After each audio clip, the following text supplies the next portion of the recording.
Diarmaid Ferriter, Professor in Modern History at UCD, joins us every week at this time. I often forget what day it is as you arrive in the studio. I've reached the middle. Every day of the I've week. Reached the middle of the week, and I no longer know if I'm coming or going. I don't know which weekend I'm closest to as you arrive in the studio. I think the sun is having an effect on you, Tim. Well, it's been having its effect on me for a long time, may I say. Since we last talked to you, I saw you on TV and talking about history in schools. Has it come to pass? Has history gone from the curriculum in secondary schools? Has that decision been made now? Or no, there's a framework document there that they're talking about implementing from 2017. So what we're trying to do at the moment is persuade them that it is not a good idea to implement a framework or a document that involves dropping history as a compulsory subject. So there's quite a bit to go. But the Department of Education are certainly committed to the introduction of this. So that was what I took from the TV programme, a very strong level of commitment to this. It was the first time from talking to you, it seemed like such a non-runner to me, to be completely honest. I thought it seemed like a crazy idea to take history out of the curriculum in secondary, or to make it optional. But that it could happen. It would be the year after 2016. Yeah. So it wouldn't be quite as bad, but it's still dreadful, isn't it? But even aside from the centenaries and then, the 100th anniversary of 1916, the broader question was still there. The interesting thing about going into what we were involved in there was supporting the History Teachers Association. They were in front of an Oireachtas Committee on Education making their case. And coincidentally, it was the same day as the Junior Cert and Leaving Cert history exams. There were a lot of students coming out of those exams who were quite happy and who were talking about what they got out of history. But I thought it was appropriate that it was on that day because we were making the broader point beyond just 2016. What the hell does this say about us as a republic, that we are going to decide that this is something that we can dispense with as a compulsory core, So, and interesting, there was a lecture delivered by the President, Michael D. Higgins, last night. On the anniversary of the 1913 lockout. Yeah. And he made very strong reference at the end of his lecture to the importance of a younger generation having a nuanced understanding of 1913 and the significance of 1913. And I thought that was an interesting intervention because obviously the President is very careful not to wade into contemporary politics or decisions that are being made by policymakers, but at the same time they can make their views known. I thought I heard him saying that last night. I thought it was timely of him as well. But I just think for Ireland, history, and we're such a big part, it's such a huge part of our identity. Because I remember in LA Story, Steve Martin, he's showing people around LA, and he says to them, some of these buildings are 20 years old. Yeah. and it's that, in America, their history that doesn't go back that far. But even with everything that's going on this week, not just the 50th anniversary of JFK, but even with the Obamas being over at the moment, where do they take Michelle and the kids? They take them down to Glendalough. Yeah. What does Glendalough have? You're talking about a history going back 1,500 years, and an awful lot of what we have to offer and what we have to communicate is based on the importance of our heritage and the fascinating heritage and history that we have. So it's interesting that it can be used and promoted in that way. But then when it comes to what people are going to be learning in the future, there does seem to me to be a worrying attitude there that it's something that's not offering the key skills that are needed in the modern era, which I just think is a very, very dubious argument. I think it's very narrow, very narrow. It's going to cause a two-stream thing, I think, as you were saying. Yeah. You mentioned JFK there. I heard a little clip from him earlier. He said, this is a country that has never been rich or powerful. I felt a little bit diminished when he said that. Did you have to say that, JFK? One of the points that we have to remember was how unimportant Ireland was in strategic terms for the United States, and the same is true today, of course. So he was acknowledging the Cold War politics as well at that stage in the 1960s, and America at that time obviously is very much involved in the politics of the Cold War, and he as president is very much involved in that.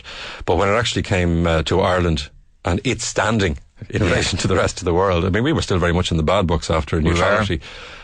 So there were a few home truths that were pointed out. American presidents can come over and tickle our bellies, but there was a language and a rhetoric associated with that trip away from the sentimentality and nostalgia and genuine feeling he had about the homecoming. Yeah. There was also the reality of, where does Ireland fit into the world order at the moment?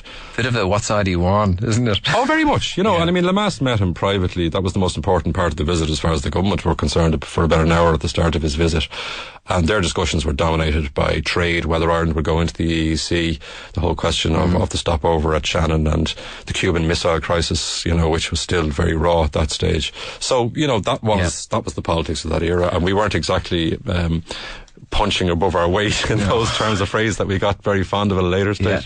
Yeah. He famously made a speech in Trinity College, and I know that we're going to talk about this morning about this book, Liam O'Flaherty's The House of Gold, banned for sale in 1930 and banned from distribution by state censorship. The first book to be suppressed, and in the 85 years since, it has never been republished, which is absolutely amazing until now.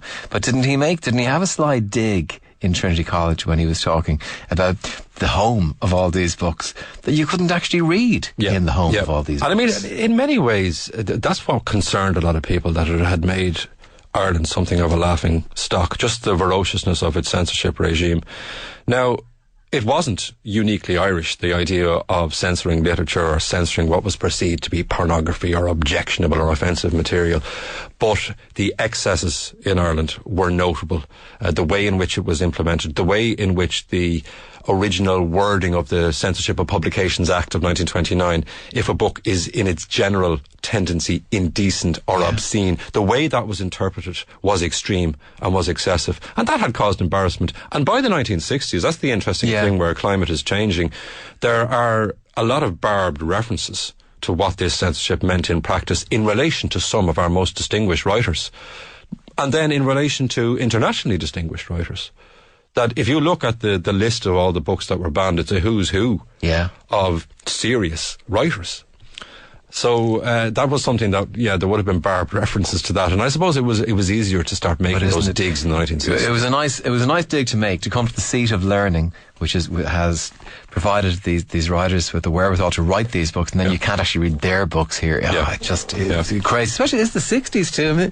I mean, meanwhile, culturally, the Beatles are taking the American and that was in 1963. And isn't it fascinating then to look at what happened a couple of years later when John McGahern's book The Dark is banned, because that was a big cause célèbre at the time, but it also was a huge embarrassment. And I don't think it's any coincidence that things started to change after that, and that the law was liberalised in 1967, 2 months after, or 2 years after John McGahern's book is banned. But the interesting thing about that, and again, you can go right back to the 1920s in terms of the continuity of the themes, but there's always other stuff going on in relation to writers who are perceived not to be upholding Irish values, because for all of the content of John McGahern's work, and he didn't want to become the poster boy, for the anti-censorship people. But for all of the content of his book, one of the problems with McGahern was actually also his personal life. And he recorded this very well in his memoir when he talked about, he was a teacher at the time, a primary school teacher, and the General Secretary of the INTO, the Primary Teachers Union, met him about this controversy because he lost his job. Yeah. And the General Secretary of the INTO, he braced himself with a few whiskies before he met McGahern to discuss this, and he said, look, if it was just the old book, maybe we could have done something for you. But you had to go off and marry that foreign woman, because he had married this Finnish woman. And as the General Secretary put it at the time, and there are thousands of young Irish women with their tongues hanging out for a husband. So that was perceived to be quite a serious transgression on his part as well. So there was that idea that whatever about his writing, which was objectionable, there was also that sense that he was not upholding tradition. I'll tell you one thing, that is in Ireland, in which I would have simply shrunk and disappeared. But you know what McGahern said in response? Ground. He said, not too many of those tongues were pointing in my direction. See, for internet dating. Texan saying, I've always had an interest in all aspects of history. I think people who are not interested in history forget that so many eras are included in history. When you talk about history, you're not only talking about the famine, but also World War II and Nazi Germany. It's so important that people know what happened. In years to come, the economic crisis will be part of our history, and we must know what happened to learn from it. Forget science, history will shape the next generation, says Jason. So, for Jason, bring me back a little bit to the Censorship of Publications Act 1929. That's not too far ahead of the burning of books in Germany. And every time I see footage of books being burned in Germany, it's like a foretaste of how evil and dreadful that regime is going to be. But were we far behind them? There were books burned in Ireland as well. And there were books being burnt in Ireland up to relatively recently. People would be surprised. I mean, some of Edna O'Brien's books were burnt. And she has talked and written about the pain that kind of climate can cause. Now, she left, and you're talking there about the early 1960s. So, we're not talking about the dark medieval ages. So now, I don't want to exaggerate. I don't want for a moment to suggest that, you can compare what was going on in Ireland with what was emerging under the Nazis. But at the same time, there was a militancy there in relation to perceived objectionable literature. And the word is also, I suppose, vigilance. There were a lot of self-appointed vigilance committees, groups like the Catholic Truth Society, that could be very public in their denunciations of what was called foreign filth. And again, the international climate is there in the 1920s. Like, there's concern internationally about pornography. There's concern internationally about publications in relation to birth control. That was perceived to be, one of the big danger areas. But, what happened with the Censorship of Publications Act is that the government set up a committee of inquiry into evil literature. And I mean, even the description of that, the title of that, tells you something about the priorities of the era and the way in which they use language. And that committee recommended the introduction of this Publications Act, the Censorship of Publications Act. And of course, the focus was very much on books that, as I mentioned, are in general indecent or obscene. But how do you define that, of course, is one of the questions. What fascinates me is what they're afraid of. I'm going to show you here what they're afraid of in some respects. This is going to corrupt my mind. No, well, I mean, I think you've got such...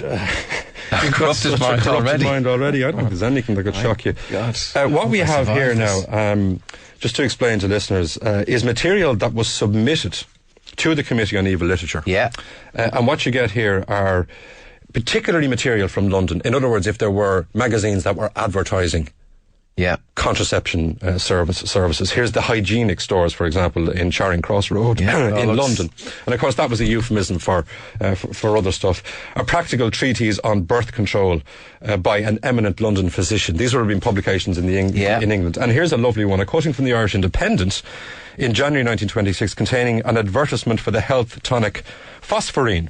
This was sent to the committee by a member of the public who appears to have objected to the use of dancing girls within the advertisement. Brilliant. And then you can see 4 of the dancing girls. You can see their legs. I can see legs. And then it's written at the top by the person, "Look at this." I don't believe it. There's actually pen written, "Look at this." Well, that's the great thing about these documents. Here's another one that was sent into the committee in 1926. This advertisement, cut from the Irish Independent, for Veet hair removing cream was sent to the committee. So you can see a woman's armpit and a slight bit of her bosom, perhaps. So there was that. You'd really want to strain. Now, you asked me about burning. You want to have your tongue hanging out. You asked me about the burning. An extract from Our Boys, February 1925, showing the burning of an unnamed London publication which reportedly contained a rather less than reverential Christmas carol. And there's a cartoon there of a book burning with joyful boys, Irish boys, Catholic, holy, pure Irish boys celebrating the burning of this London filth. So that's the kind of thing that was being sent in. It's horrible. It's horrible. Well, somebody would write a note, "Look at this." Look at this, You couldn't invent it. And you'll also see a list of the publications there of the objectionable papers and periodicals. Now, this was sent in by the Christian Brothers. News of the World, the Sunday Chronicle, London Opinion, Girls' Companion, Woman's Weekly. So a lot of the focus was actually not so much on novels and fiction and creative writing. A lot of the focus was on magazines and periodicals. Right, and the Germans were afraid that ideas that weren't compatible with the Nazi ideal would corrupt them. We were afraid of girls' knees. We were afraid of girls' knees and exposure and the flesh, sins of the flesh. And material that was designed to excite people. What were we so afraid of? What had we got that we were afraid we were going to lose? The idea really that's very strong in the 1920s is that we have an opportunity now that we have at least partially won our independence to stem the flow of the tide of filth. And the logic, and I'm not sneering about this is a very strong impulse in the 1920s that we can do things differently, that there's a world out there that's gone mad, but we don't have to do that. And it's part of this ourselves alone and, looking inwards, but that we need laws that will actually prevent this material coming in. And the idea was that a censorship of publications board would be appointed, 5 unpaid members appointed by the Minister for Justice, and that they would act as the eyes and ears, and that they would also be sent material by the public. The problem, of course, great job for a man if you had a bit of an inclination. But some of them if you enjoyed that kind of stuff, exactly. Well, everything. Some of them worked very hard, and partly because of the volume of material that was being sent in. I mean, in the first 8 years there in the 1930s, there was over 1,000 books banned, so they were busy. The problem was, very busy. They didn't act in the spirit of the law. Yeah. Because the spirit of the law was supposed to get them to consider the overall artistic and literary merit, whereas often they just focused on the objectionable passages, the bits of dirt that they found, and then could ban the book on that basis. And I suppose we can look back on it now and see or decide that they were quite innocent or weren't they very puritanical back there. But Sean O'Phelan, who was one of the writers affected, like Liam O'Flaherty, he made the point that it caused a lot of pain for writers. I can imagine. Sean O'Phelan made the point that as a young writer, can you imagine the pride in your first book being published and your family's celebration of your achievement? But he made the point that because his book was banned in 1933, this is Sean O'Phelan, he said his mother never derived any satisfaction from his career, and she experienced a lot of pain because of it. And I remember when I was reading that thinking, this stuff really does have an impact, on not just the writer, but their family. The idea that they are being labelled as traitors or as indecent or obscene, that really hurt people. Yeah, and by people that the families would look up to and respect, because the clergy and they were still very strong and respected at that time. By the time JFK made those remarks, were we a bit of a laughingstock? Yes, but you've got to remember who was preoccupied with this. I always have to remind students of history, when they're looking at these kind of themes, don't assume that everybody was up in arms about this. A lot of this kind of documentation that we're looking at now is generated by interest groups, by lobbying, people who are lobbying. Yeah. And it's not that every man and woman in the street was preoccupied or wanted to read a lot of the stuff that was censored. A lot of it was highbrow, if you like.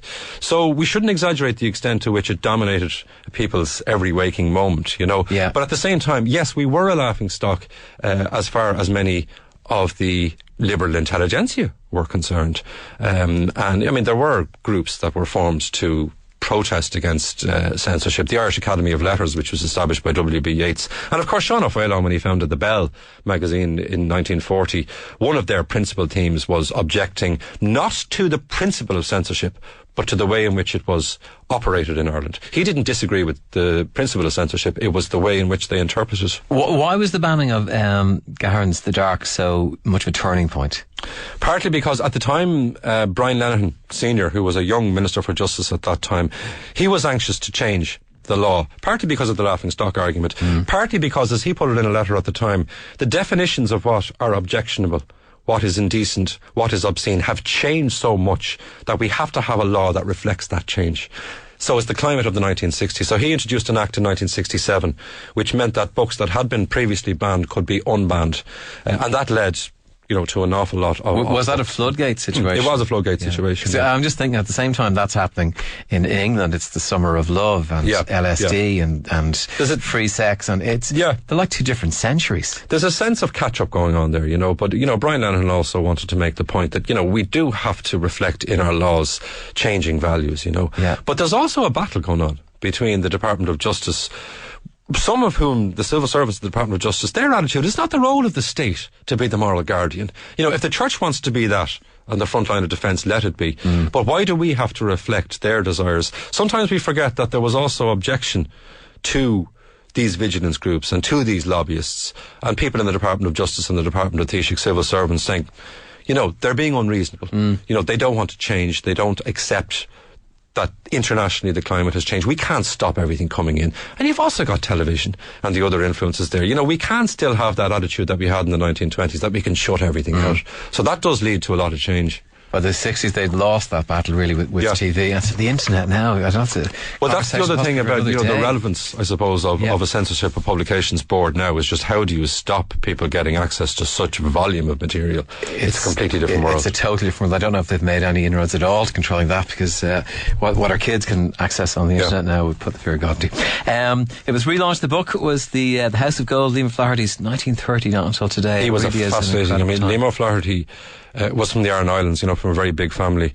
And his talent was recognised at a very early stage. But he actually ended up going to Rockwell College. They were kind of preparing him for a life in the priesthood. But he got restless and didn't have a vocation. He ended up in Blackrock College, but then he ended up serving in the British Army during the First World War, then came back and was quite a political radical and was involved in occupying the Rotunda here in Dublin in 1922 on behalf of the Dublin Unemployed Association. So he was branded a communist, went off to London, was recognised by Edward Garnett, who was from Jonathan Cave Publisher there, who helped a lot of Irish writers, as being a superb short story writer, and then also began to write novels, best known for The Informer, which also became a film. He wrote Irish stories too, didn't he? Yeah. Duel? That's right. Yeah, and then, of course, he produced this novel, which was banned, House of Gold, in 1930. And one of the things he did very effectively was to try and uncover the inner working of the kind of Free State psyche at that time, and that made a lot of people very uncomfortable. So writers, social realist writers, I suppose, who were exposing uncomfortable home truths were often targeted, and he was one of them. And again, how do they manage that sense of whether they're welcome in their own home? It's a hard enough life to try and make a living at as it is, without being banned. Diarmaid, thank you very much as always. Absolute pleasure talking to you. Just gone 11:33.